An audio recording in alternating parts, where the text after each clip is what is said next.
নমস্কাৰ আমাৰ এই বিশেষ অনুষ্ঠানলৈ মই প্ৰাঞ্জল প্ৰতিম হাজৰিকাই আপোনালোক সকলোকে স্বাগতম জনাইছো আপোনাৰো হয়তো এনে বহু চিনাকি ঠাই আছে যি চিনাকি ঠাই আপোনাৰ বাবে কেতিয়াবা হৈ পৰে বহু অচিনাকি কাৰণ সেই চিনাকি ঠাইডোখৰ আপোনাৰ খুবেই প্ৰিয় হলেও আপুনি সেই চিনাকি ঠাইডোখৰৰ বহু কথা নাজানে ঠিক তেনে এখন ঠাই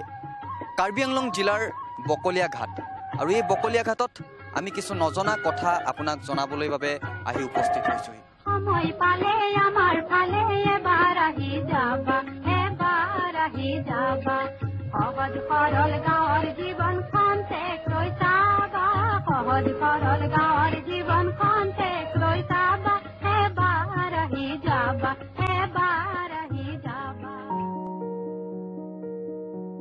বৃহত্তৰ কাৰ্বি আংলং জিলাখনৰ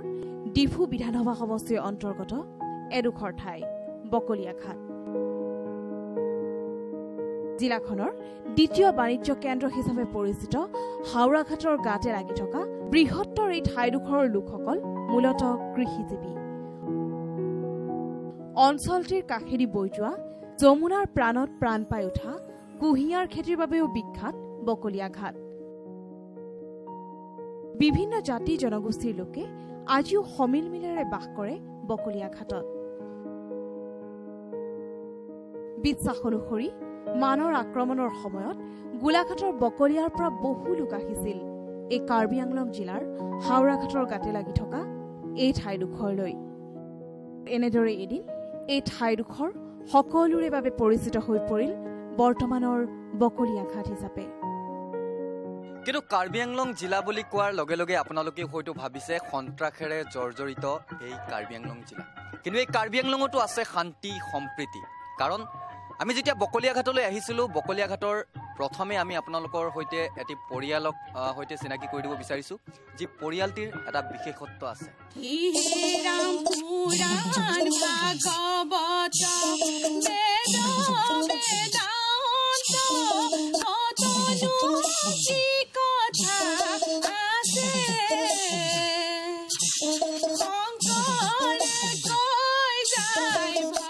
অভ্যাসৰ নৰ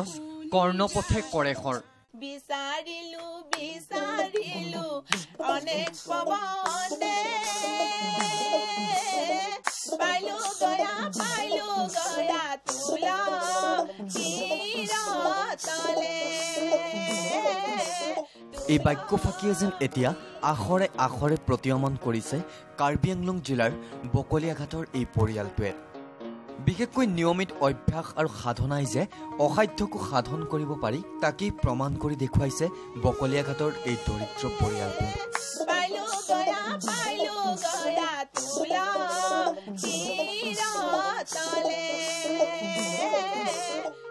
হয় পৰিয়ালটোৰ এইজন মুৰব্বী লক্ষীন্দৰ ৰাজবংশী পেছাত এজন অসম আৰক্ষীৰ গৃহৰক্ষী জোৱান এয়া জ্যেষ্ঠ পুত্ৰ জ্যোতিপৰ্ণ ৰাজবংশী আৰু এয়া লক্ষীন্দৰ ৰাজবংশীৰ পত্নী আৰু কনিষ্ঠ পুত্ৰ সৌৰভ সহজ সৰল পৰিয়ালটোৰ প্ৰতিজনৰে অসমীয়া লোককৃষ্টিৰ প্ৰতি আছে বিৰাট ৰাপ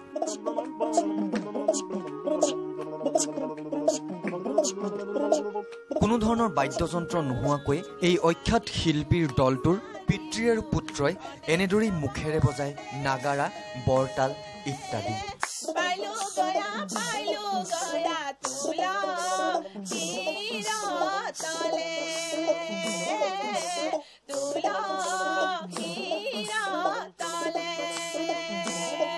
আৰু স্বামী আৰু দুই সন্তানৰ মুখেৰে বজোৱা নাগাৰা বৰতালৰ তালে তালে নাম ধৰে নামতি ৰাজবংশীৰ গৃহিণীয়ে আৰ্থিক দুৰৱস্থাৰ বাবে নিজৰ এই লুপ্ত প্ৰতিভাক সকলোৰে সন্মুখত দাঙি ধৰিব পৰা নাই যদিও কোনো আক্ষেপ নাই পৰিয়ালটিৰ মই কিন্তু বঙালী ছোৱালী হয় হাওৰা ঘাটৰ মই ছোৱালী কিন্তু মই অসমীয়া গৃহত বোৱাৰী সোমাই মানে মই এনেকৈ সৰুৰ পৰাই মই খুব অসমীয়াৰ এইটো ভাল লাগে মোৰ বিহু নাচো বিহু গাওঁ দিহানাম গাওঁ সকলো লগতে সকলো হেৰি মানে পৰ্যায়ত মই মিলিব বিচাৰোঁ আৰু আমি ধৰক আজি প্ৰায় এবছৰ বেছি হ'ল আমি মানে কি আমি ঘৰতে মানে এনেই মানে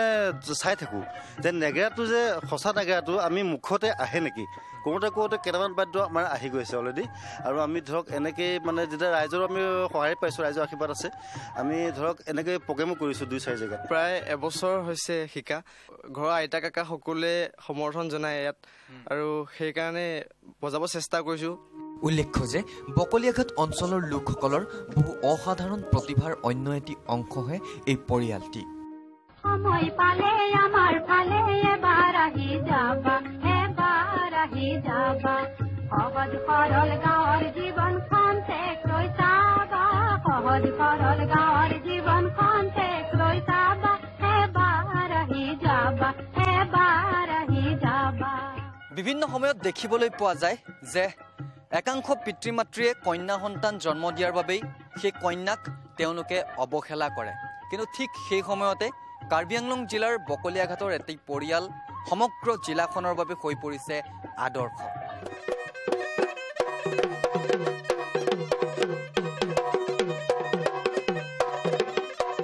এওঁ বকলিয়াঘাটৰ ডিজেন শইকীয়া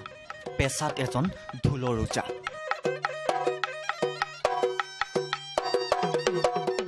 প্ৰতি বছৰে সমগ্ৰ জিলাখনৰ বিভিন্ন প্ৰান্তত পেপা তথা বিহু নাচৰ প্ৰশিক্ষণ দি আহিছে ডিজেন শইকীয়াই আৰু এইখন আলোকচিত্ৰত তেওঁৰ পৰিয়াল অৰ্থাৎ পত্নী আৰু 5 কন্যা সন্তান ৰাজ্যত যি সময়ত একাংশ অভিভাৱকে কন্যা সন্তান জন্ম হলে সেই কন্যা সন্তানক অৱহেলা কৰি আহিছে সেই সময়তে পৰিয়ালটিয়ে সমগ্ৰ জিলাখনৰ বাবে হৈ পৰিছে গৌৰৱৰ অন্য এক কাৰণ পিতৃৰ সমানে সমানে ঢোল বজাই ডিজেন শইকীয়াৰ 5 গৰাকী জীয়ৰীয়ে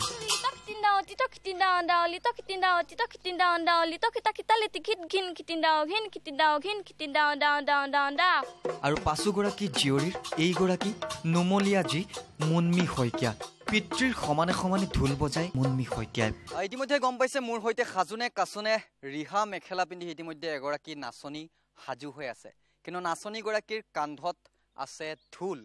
কাৰণ নাচনীগৰাকীয়ে ঢোল বজাব আৰু কি বজাবা এতিয়া মই প্ৰথমে লাগ বজাম তাৰ পিছত মাননী হাত বজাম আৰু একে পিছত মই এছাপৰ বিহু মাৰি সামৰণি মাৰিম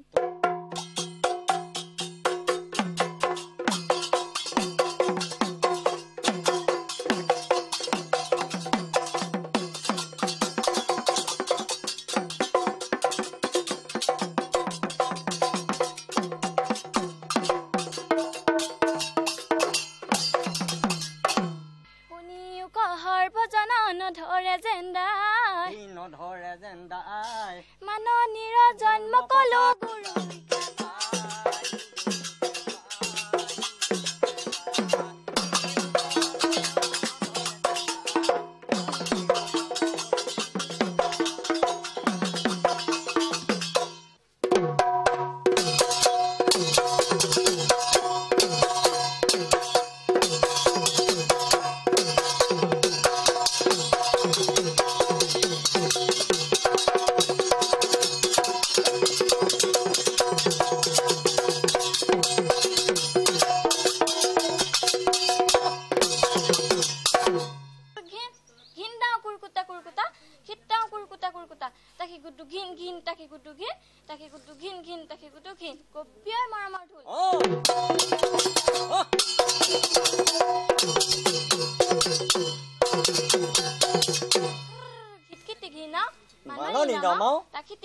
Manoni nomau. Hitkiti gina. Manoni nomau. Takiti gina. Manoni nomau.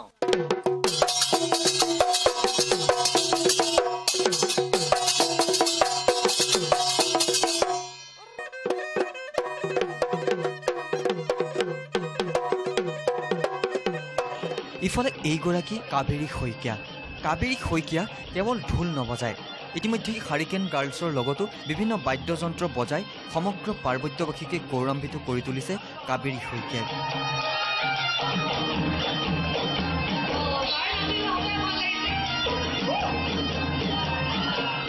শইকীয়াৰ পুত্ৰ সন্তান নাথাকিলেও তেওঁৰ মনত নাই কোনো আক্ষেপ কাৰণ শইকীয়াৰ পৰিয়ালটিৰ মতেও কন্যা সন্তানো পুত্ৰ সন্তানতকৈ কোনো গুণেই কম নহয়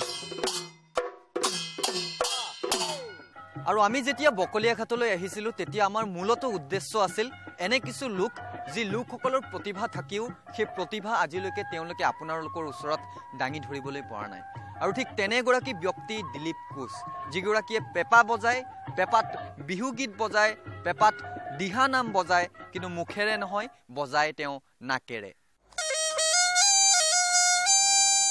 যত্ন কৰিলে ৰত্ন পায়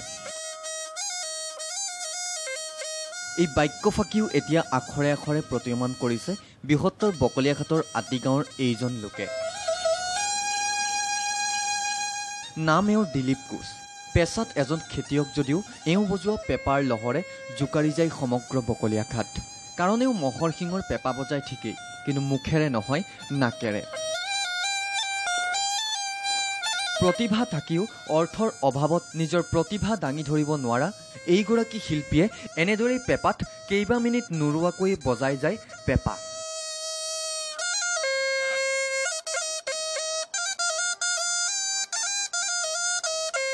য'ত পেঁপাৰ লহৰত ফুটি উঠে আপোনাৰো পচন্দৰ বহু বিহু গীত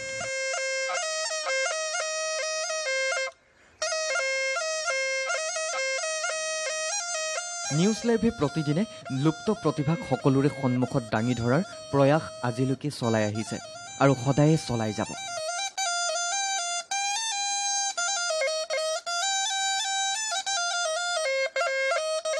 আৰু যাৰ বাবে অৰ্থৰ অভাৱত স্ব প্ৰতিভাৰে প্ৰজ্বলিত পেঁপাপদক দিলীপ কোচৰ এই প্ৰতিভা বিচাৰি তেওঁৰ কাষলৈ গৈছিল নিউজ লাইভ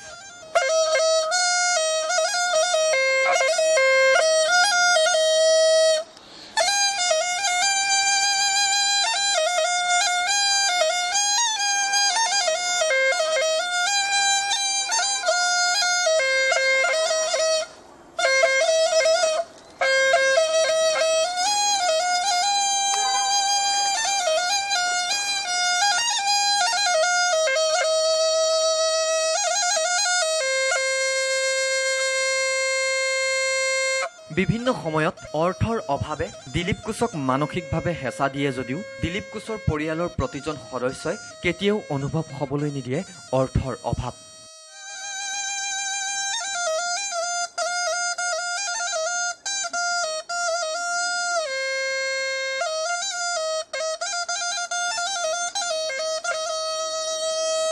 উল্লেখ্য যে এইগৰাকী দিলীপ কোচে বিভিন্ন সময়ত জুৰীয়া পেঁপাও বজাই নাকেৰে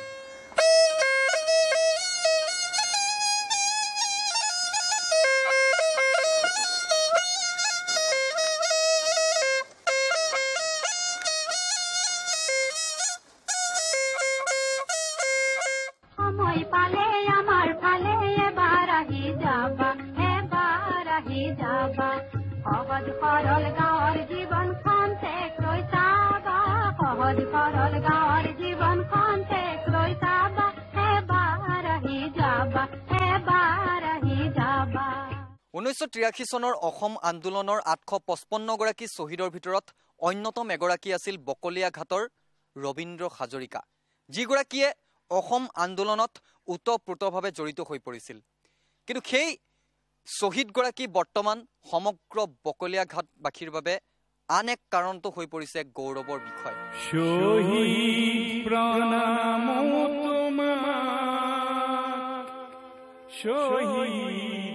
প্ৰণাম টেলিভিছনৰ পৰ্দাত দেখিবলৈ পোৱা এয়া এটি শ্বহীদ পৰিয়াল 1983 চনৰ অসম আন্দোলনৰ 855 গৰাকী শ্বহীদৰ ভিতৰত অন্যতম এগৰাকী শ্বহীদ কাৰ্বি আংলং জিলাৰ বকলিয়াঘাটৰ প্ৰয়াত ৰবীন্দ্ৰ হাজৰিকা প্ৰয়াত হাজৰিকা আছিল অসম আন্দোলনৰ অন্য এগৰাকী গুৰি ধৰোতা বিগত সময়ত একমাত্ৰ প্ৰফুল্ল কুমাৰ মহন্তৰ সময়ছোৱাতে কিছু সাহায্য লাভ কৰিছিল এই পৰিয়ালটোৱে কিন্তু বিগত 15 বছৰ ধৰি শাসন চলোৱা কংগ্ৰেছ চৰকাৰৰ দিনত একো এটাও নাপালে এই পৰিয়ালটোৱে কিন্তু আক্ষেপ নাই কাৰোৰে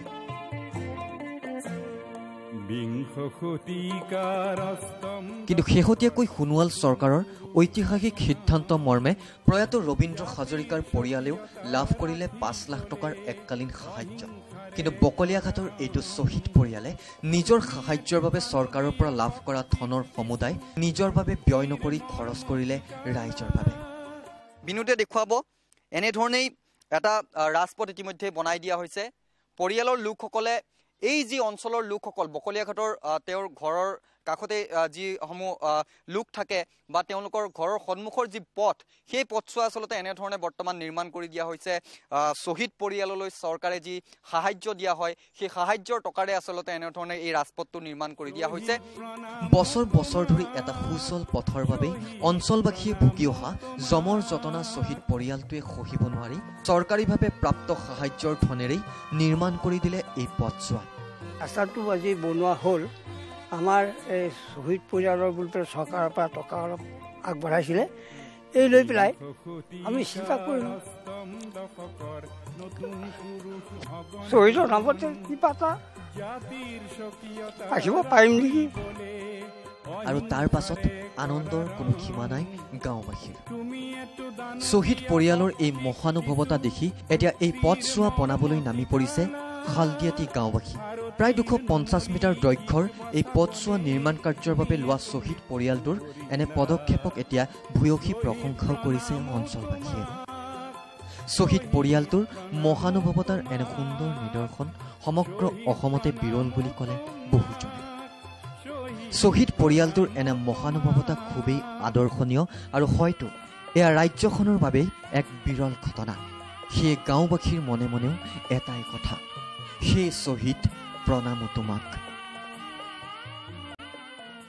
প্ৰিয় দৰ্শক, এয়া আছিল বকলিয়াঘাটৰ এনে একাংশ লোক যি লোকসকল তেনেই সাধাৰণ কিন্তু তেওঁলোকৰ প্ৰতিভা অসাধাৰণ অৰ্থাৎ অতুলনীয়। কিন্তু এইসকল লোকেই কেৱল নহয় আৰু এনে বহু লোক আছে যাৰ প্ৰতিভা তেওঁলোকে আজিলৈকে দাঙি ধৰিবলৈ পৰা নাই, কিন্তু আমি আহিছোঁ তেওঁলোকৰ ওচৰলৈ। গতিকে আঁতৰি নাযাব, চাই থাকক নিউজ লাইভ, চাই থাকক আমাৰ এই অনুষ্ঠান। সময় পালে আমাৰ ফালে এবাৰ আহি যাবা, সময় পালে আমাৰ ফালে এবাৰ আহি যাবা, এবাৰ আহি যাবা।